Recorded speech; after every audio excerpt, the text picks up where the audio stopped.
Do you want to stop being a workaholic? Do you want to know some ideas about that? That's what I'm going to share in this video. Before you proceed further, click on the link below, subscribe to my YouTube channel, stay connected. Workaholism, a huge challenge in the organizations today. Either people are doing so much work by themselves because that's what they have got into ultimately, or they are being forced to work a little too much. And both ways, the toll is being taken by that person who is being a workaholic. So how do we start avoiding it? I'm going to share with you some ideas on that. First one is get clear about your values. What do I mean by that? I have shared in a couple of my other videos that ultimately all our actions are driven by our values. And if you live in contradiction to your values, you have a lot of emotional pain inside. And what I'm suggesting here is get clear about your values. For example, I'm saying get clear whether your family is important, get clear whether your social life is important, get clear whether your own physical, emotional, mental health is important.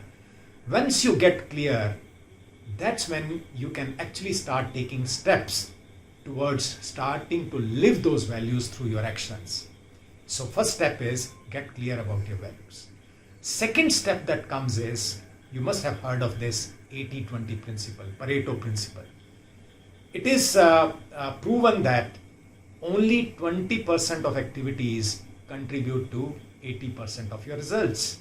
What does it translate into in terms of your actions? You are performing X number of actions, but many of them may be actually very unproductive. So you need to streamline that. You need to get clear about how every action is contributing to your end results, and whichever actions are not contributing so much, either delegate them or outsource them or eliminate them, and just keep on focusing a little more on all those actions which are contributing much greater to your end results. That's when you will actually notice that you are working less and producing more results, and that's what will help you to come out of being a workaholic. Good point? Right. Third point that I'm suggesting here is how many assignments can you perform at a given time? There is a term which I came across. Every person has a bandwidth as to how much can you stretch, and you must know about your bandwidth. Like I'm a trainer and a facilitator, and agreed that in today's time, in the pandemic times, we are not doing corporate trainings. But when we used to do physical trainings, I had absolute clarity that in a month I can do maximum 10 to 12 days of work. Beyond that, my bandwidth doesn't allow. And if I keep on accepting assignments which take me beyond those 12 days, who is going to pay the price for that? It will start affecting the quality of my training over a period of time. So this is the third important point. Check your bandwidth and accept the work which you can perform within that bandwidth. Okay, at times you may have to do a little stretch, that's perfectly fine. But if you are doing it on a continuous basis, you are going to pay a huge price in terms of your physical as well as mental and emotional health.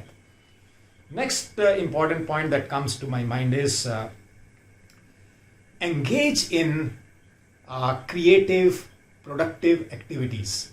What do I mean by that? Away from your work, engage yourself in productive work, creative work, which gives you a very different kind of satisfaction. Just a couple of days back, I came across an example. There is a professional, IT professional. She is amazing in her professional work, but at the same time, she is an artist too.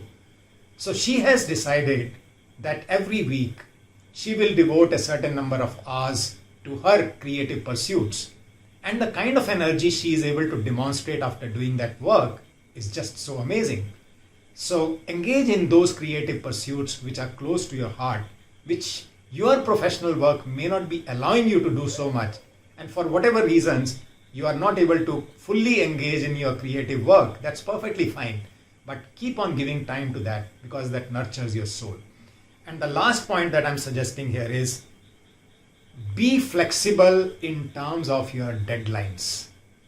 In how much time, how much will you accomplish? Yes, you must have an overall framework, you must have a plan, but be a little flexible because at times there are things which are not in your control, and that is what takes the work outside the timelines that you have decided. Don't create unnecessary pressure on yourself because of that.